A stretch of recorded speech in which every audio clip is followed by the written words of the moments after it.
Bom dia, gente. Eu sou Mauro Lopes. Esse é o programa Paz e Bem, que você assiste tanto pelo canal Paz e Bem quanto pela TV 247. Hoje é segunda-feira, 11 de março, e esse é o Paz e Bem 117. Vai ser uma semana muito intensa aqui no canal Paz e Bem.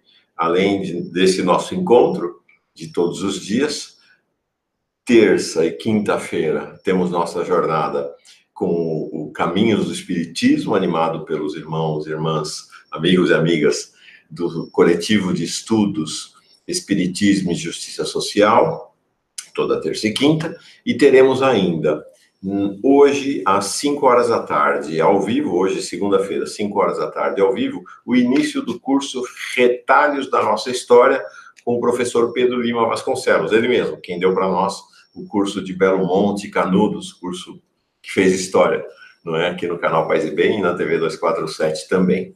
Então, ele começa até a pedido do presidente Lula esse curso. Vamos caminhar em cada encontro sobre episódios da história da religiosidade popular no Brasil e como as elites se confrontaram com essas expressões. Hoje, o primeiro encontro do curso Retalhos da Nossa História vai ser um mergulho no Samba Enredo da Mangueira. Prepare-se, vai ser muito legal. Nesta terça-feira, temos um encontro com a Ana Tavares, a pesquisadora, historiadora, socióloga, jornalista Ana Tavares. Ela é uma das maiores especialistas em Pedro Casaldáliga, isso mesmo, em Dom Pedro Casaldáliga aqui no Brasil. Então, ela vai nos falar sobre Dom Pedro Casaldáliga e a abundância do seu coração que se estende sobre todo o país há tantas décadas, Então, vamos conhecer um pouco da jornada de Dom Pedro Casaldáliga com a Ana Tavares. Na quarta-feira, temos Faustino Teixeira, Paz e Bem, volta depois do Carnaval, assim como o Pedro. O encontro desta quarta-feira será sobre um profeta-poeta, como Pedro Casaldáliga, só que não daqui do Brasil. Não como o espanhol feito brasileiro Pedro Casaldáliga.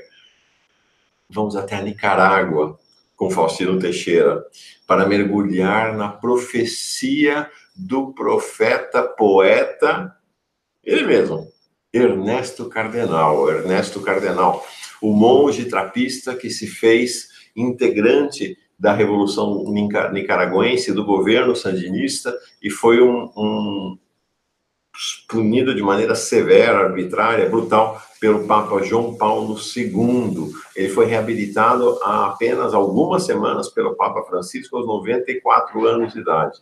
E é uma personagem, é uma figura central, né, na vida da espiritualidade latino-americana. Quarta-feira. Então, pensando sempre, né? Então, segunda, Retalhos da Nossa História. Terça, Pedro Casaldáliga. Quarta, Faustino com Ernesto Cardenal, aqui no canal Paz e Bem. Aqui na TV 247, sempre no dia seguinte. Tá? Sempre no dia seguinte. A gente vai avisando, né? Vai saindo na agenda, na aba da comunidade, na agenda da comunidade da TV 247, qual é o programa de cada dia. Assim como aqui na nossa, eu solto daqui a pouco a programação semanal. Ok? Pedido, inscreva-se no canal Paz e Bem e, se puder e quiser, torne-se um assinante solidário do nosso canal. Na descrição desse vídeo tem o link para você se tornar um assinante ou uma assinante solidária do Paz e Bem, ou no site pazebem.org, tem também o link lá no pé, você rola, chega no pé, né, no finzinho da primeira página do site, da home, como se diz, tem lá o link também para você fazer a assinatura. Pois bem, nosso tema de hoje, ele é o eco de uma jornada que ainda está acontecendo, mas que já ecoa, que é a jornada, né, nossa jornada de jejum em memória de Arthur Lula da Silva, de seus pais, a Marlene e o Sandro, e de seu avô, Luiz Inácio Lula da Silva. Uma jornada de jejuns também por Lula Livre. Ela começou na quinta-feira da semana passada, no 7º dia da morte do Arthur Lula da Silva, e se estenderia até sexta-noite. Mas vou dizer uma coisa para vocês, ela continua. ela continua. Ao longo do fim de semana, muita gente me procurou dizendo, olha, eu não fiz ainda, fiquei sabendo agora, quero fazer meu jejum. Dá tempo? Claro que dá. Né? Dá tempo, sim. Eu mesmo decidi, porque assim, está sendo de uma... Nossa, é uma enxurrada, assim, é uma enxurrada. Está sendo muito, muito maravilhosa essa experiência. Né? Várias pessoas dizendo o seguinte, não só fiz o jejum agora, como vou fazer durante toda a semana. Pessoas dizendo que ao longo de todo o mês vão se abster do almoço. Então, tem várias maneiras de continuidade, de pensar esse gesto na direção da cela de Curitiba, na direção do maior líder político do país. Estão acontecendo iniciativas várias, iniciativas individuais e iniciativas comunitárias. Eu estou organizando a lista. Gente, é muita gente. Eu estou já no número 250 pessoas. É um trabalho, quero que você me desculpe, é um trabalho meio demorado, porque assim, eu estou colocando nome por nome, estou selecionando algumas mensagens mais expressivas, mais significativas, para organizar tudo de maneira bem legal, para a gente enviar para a Marlene, para o Sandro e para o presidente Lula. Tem mensagens muito tocantes, muito bonitas, então assim, tem também a minha meditação sobre cada nome, cada pessoa, cada mensagem. Então, é um trabalho lento, passei o fim de semana inteiro fazendo, vou continuar, porque eu cheguei em 250 e ainda tem quase que todos aqueles que mandaram seus nomes nos comentários dos programas Paz e Bem, do canal Paz e Bem, quanto nos programas lá no Giro das 11 e nos programas do Paz e Bem que passaram também nesses últimos dias na TV 247. Então, ainda tem uma caminhada longa para ir buscando o nome das pessoas, buscando mensagens e montando a lista. Acho que demora ainda alguns dias. Então, nesses dias, várias pessoas, por exemplo, uma comunidade lá de Berlim, na Alemanha, de brasileiros e brasileiras e brasileiros, sobretudo brasileiras, lá na Alemanha, resolveu se organizar para, entre domingo, hoje, amanhã, também fazer o jejum. Vão mandar os nomes para a nossa lista também. Então, está acontecendo, está rolando.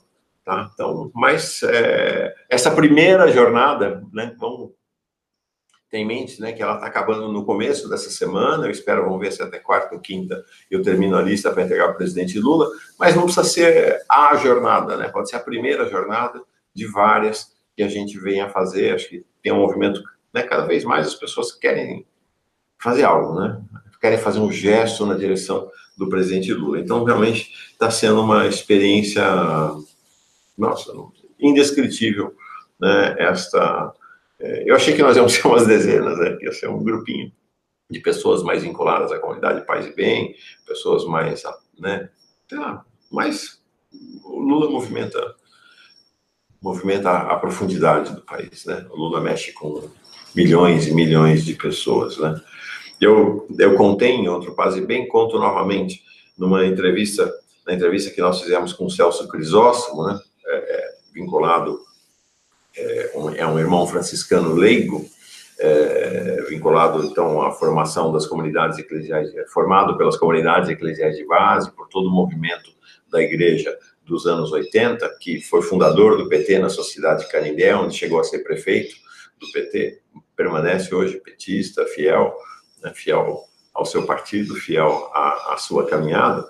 Ele contou a história tocante, né, de uma mulher, que ele diz ali, 70, 80 anos, idade um pouco indefinida, mas enfim, uma senhora de idade já bem avançada, não bem avançada, uma senhora, né, ao redor ali, perto dos 80 anos de idade, que ele encontrou na feira de Canindé na sexta-feira, e que ele comentou com ela do jejum que a gente estava fazendo, e ela vira para ele e fala, olha, Celso, eu já há muito tempo tenho a minha penitência pelo presidente Lula, a minha entrega, a minha doação pelo presidente Lula. Gente, isso está acontecendo aos milhões no Brasil.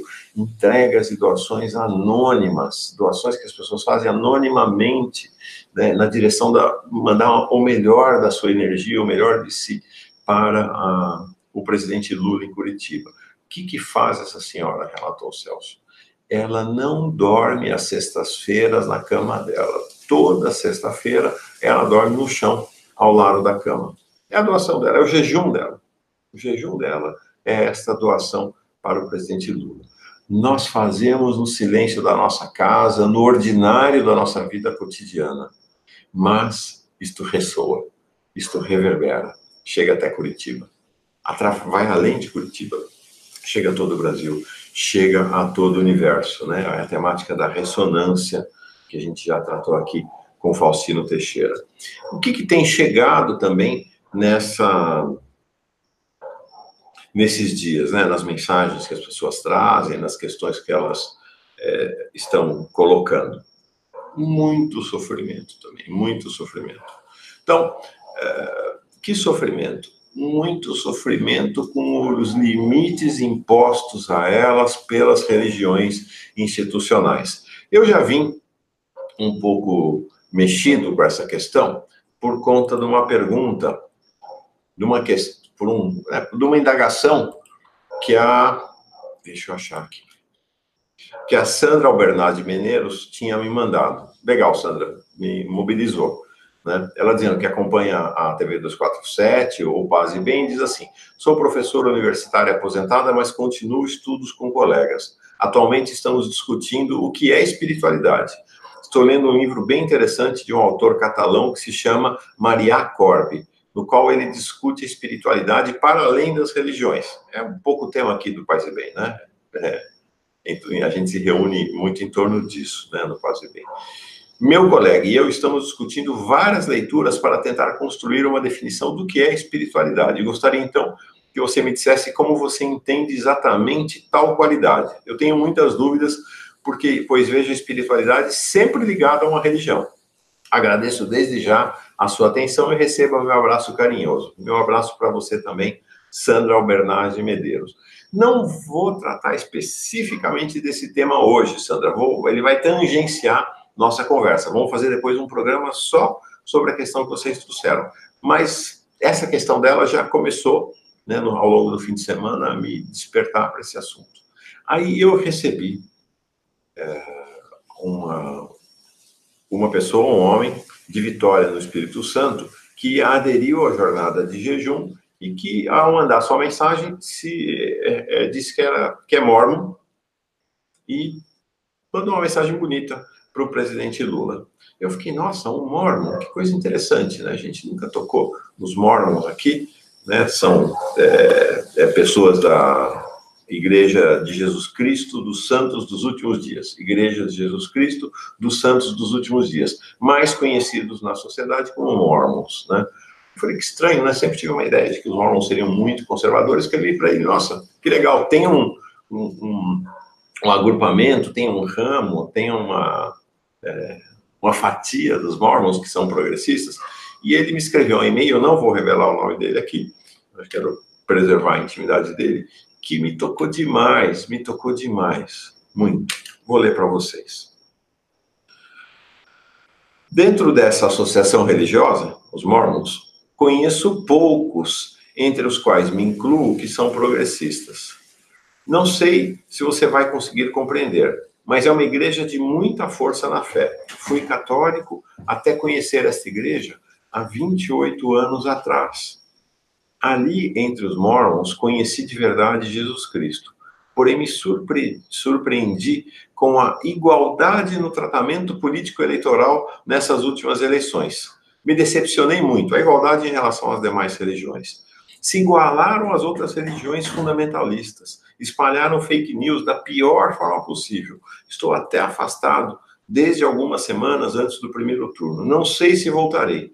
Porém, minha fé em Jesus Cristo permanece. Seus programas que assisto todas as manhãs me fortalecem ante essa minha decepção que narrei. É uma contradição muito grande entre tudo que ensinam e aprendi sobre Jesus Cristo e suas virtudes e essa prática de mentir para prejudicar a verdade. Isso não é atitude cristã. Não sei se estou conseguindo deixar claro o que estou vivendo. Estou me consultando com uma psicóloga para conseguir vencer essas contradições que quase me deixaram louco. Os embates foram ferrenhos na internet no período eleitoral, o que me deixou muito chateado. Eu tentava explicar, se nossa igreja é verdadeira, a mais de todas sempre dizem, não poderiam nossos membros espalhar tantas mentiras. Mas, como você sabe, é impossível dialogar com os ultradireitistas, dos Bolsonaros. Eles não sabem debater ideias, só sabem dizer Lula ladrão, vai para Cuba, etc. Quero que saiba que sofro muito com essa injustiça que sofre o Jesus Cristo contemporâneo, que é o Lula. E seu programa me ajuda muito. É como um bálsamo sobre nossos sofrimentos. É um alento que nos enche de esperança, coisa mais necessária do que nunca nesses dias de hoje. Fiquei muito tocado, muito sentido com essa mensagem desse nosso amigo, desse integrante da nossa comunidade Paz e Bem. E, ao mesmo tempo, como o relato dele, deste homem mórmon, a gente encontra as dezenas, as centenas, aos milhares na Igreja Católica, nas igrejas protestantes, nas igrejas evangélicas, no espiritismo, em todas as religiões institucionais, é o mesmo sofrimento. A gente encontra esse sofrimento. As religiões institucionalizadas, que se tornam organizações, impõem um sofrimento severo, duríssimo às pessoas. Porque é isso que a gente vê. Palavra e ação, completamente desvinculadas, completamente desligadas. Essa é uma questão fundamental para pensar a espiritualidade. Não dá para pensar a espiritualidade se a gente não pensar no para além das religiões institucionais. Se não der para a gente pensar naquilo que nos une como homens e mulheres, buscadores e buscadoras. Homens e mulheres, quando estou falando homens e mulheres, estou me referindo a homens e mulheres de todas as identidades de gênero. Homens e mulheres, buscadores e buscadoras da verdade. Isto não é novo. Isto acontece ao longo da história da humanidade. Está cada dia mais agravado. Por que está cada dia mais agravado? Porque o capitalismo exige submissão absoluta, total. Então, esse fosso se aprofunda cada vez mais. Mas ele existe desde a origem, desde lá atrás. O que era o combate de Jesus Cristo à religião do templo em Jerusalém? Era o combate exatamente à religião institucionalizada. E Jesus não veio fundar religião alguma, nenhuma religião. Jesus Cristo veio apontar um caminho. Nós já mencionamos aqui, acho que é um trecho central dos evangelhos, vou reler, que é o encontro de Jesus com a samaritana, na beira do poço. Os momentos cruciais do evangelho de João e os momentos cruciais de todos os evangelhos. Então, eles se encontram e a samaritana diz assim: nossos pais adoraram nesta montanha. A montanha Garizim, ou Garazim, na Samaria. Mas vós dizeis, em Jerusalém que está o lugar onde é preciso adorar. Aí Jesus responde a ela com uma resposta absolutamente desconcertante. Acredita-me, mulher, vem a hora em que nem nesta montanha, eles estavam diante da montanha, nem em Jerusalém adorareis o Pai. Mas vem a hora, e é agora, em que os verdadeiros adoradores adorarão o Pai em espírito e verdade, pois tais são os adoradores que o Pai procura. Deus é espírito, e aqueles que o adoram devem adorá-lo em espírito e verdade. Portanto, como é possível que a gente se enquadre nos limites estritos das religiões depois de uma fala dessa de Jesus? Não dá. Estou publicando, está sendo publicado agora, daqui a alguns minutos, para quem está vendo esse programa ainda no comecinho da manhã, vou publicar no nosso site, o pazebem.org, um artigo muito impactante, muito importante, de um teólogo espanhol, o José María Castillo.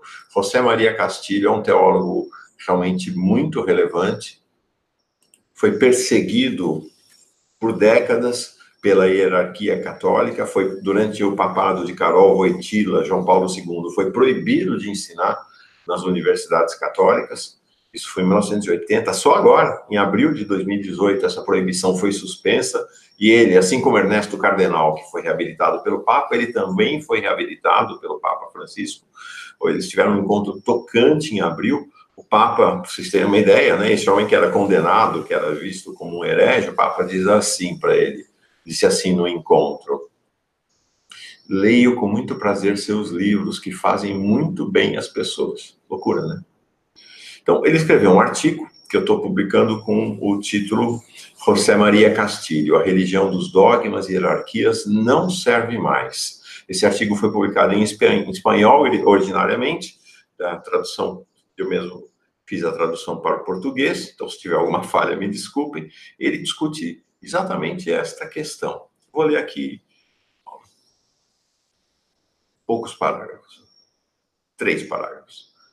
A Igreja dos Dogmas, Normas e Ritos foi útil e acalmou consciência, enquanto mitos, ritos e hierarquias eram úteis e eram usados para explicar coisas que os humanos não sabiam como explicá-las. Ou pensávamos que eles serviam, né, essas coisas todas, ritos, dogmas, normas, para dar sentido à vida, ou para ter uma esperança última que só avisava a chegada inevitável da morte, né? As pessoas se submetiam a tudo isso pensando, bom, mas isso vai me salvar, isso vai me salvar.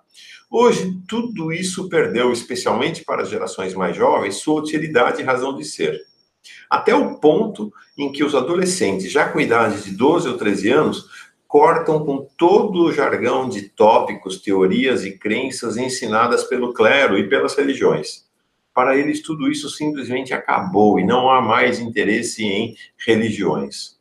Penso que esse problema não tem outra solução senão a que Lutero viu, quando ainda um jovem monge viajou para Roma. E lá ele descobriu que o que interessava à igreja era a submissão ao Papa e aos rituais, as famosas indulgências, que davam dinheiro.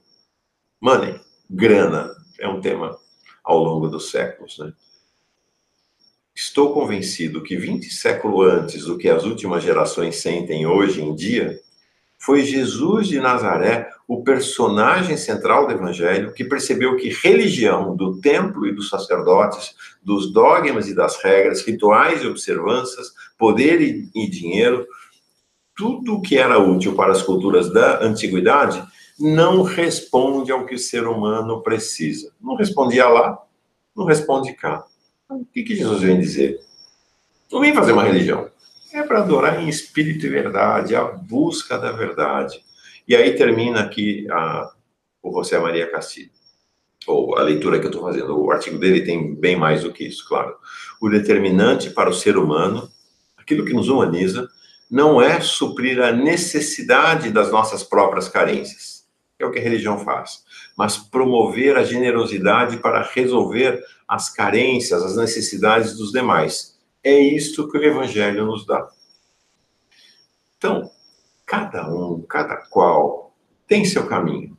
Seu caminho de espiritualidade está vinculada a uma religião. Continue na sua religião. Eu sou católico. Continuo católico. Continuarei católico agora. Imaginar que dentro dos limites institucionais, dentro das regras, rituais, normas, determinações dessas religiões, isto vai servir para viabilizar o encontro, nosso encontro com a divindade e com a humanidade, é problemático. Vai nos gerar sofrimento, cada vez mais sofrimento. Então, a ideia do pluralismo religioso que anima o canal Paz e Bem, o canal Paz e Bem, espiritualidade plural e de paz. O pluralismo religioso é aquele, então, no qual, mesmo fundado em alguma tradição religiosa, a sua, qualquer uma, nós olhamos para as demais tradições religiosas, olhamos para a caminhada da humanidade e nos irmanamos, e nos maravilhamos com os caminhos dos demais e com os caminhos que estão para além das instituições. Isso é espiritualidade. E nessa espiritualidade cabe até ateus, ateias, agnósticos, agnósticas, cabe em todo mundo, porque somos todos, todas, irmãos e irmãs. Sinto-me muito amigo, muito irmanado, muito próximo deste irmão mórmon que está sofrendo profundamente. Estamos no mesmo caminho. Não há nada que nos separe. assim como aqueles milhões de católicos e católicas, protestantes, evangélicos, budistas, hinduístas, espíritas, gente do candomblé, da Umbanda. Nossa, é tudo uma grande barca só. É o planeta Terra. É o mesmo Sol. E a gente é tudo igual. Maravilhosamente diferentes, mas todos iguais. Todos podemos ser irmãos e irmãs. Isso é espiritualidade. E além das religiões. E além do limite institucional e das imposições das religiões. Não é um caminho fácil, porque nos desinstala, nos tira da segurança. Mas é o caminho para quem quer fazer a jornada.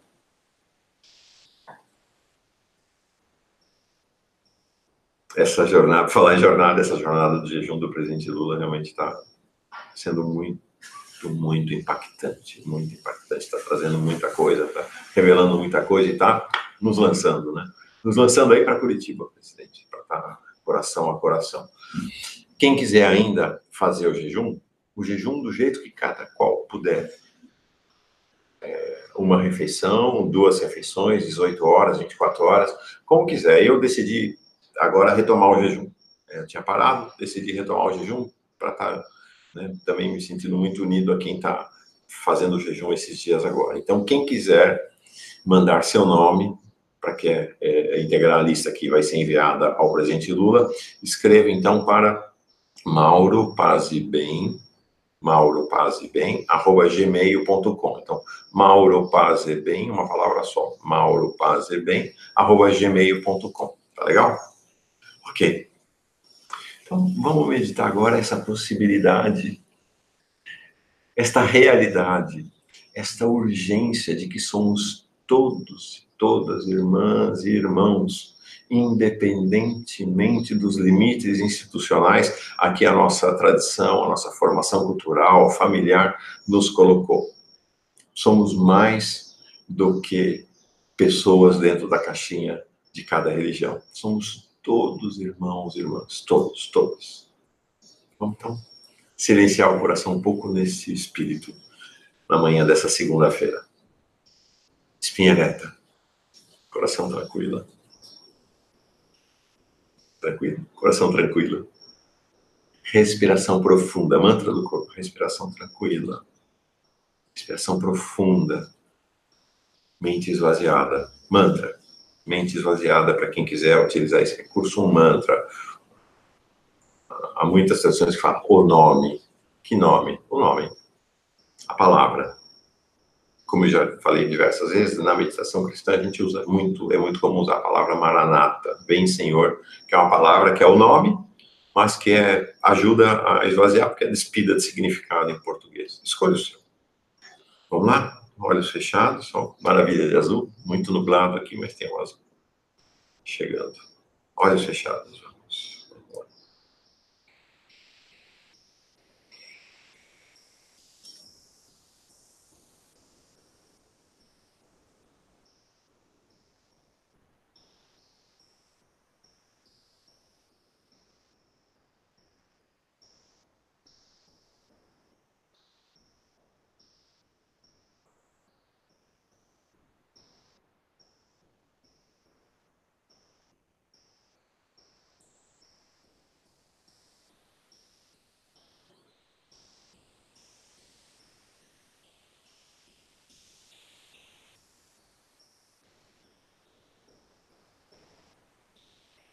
Ok.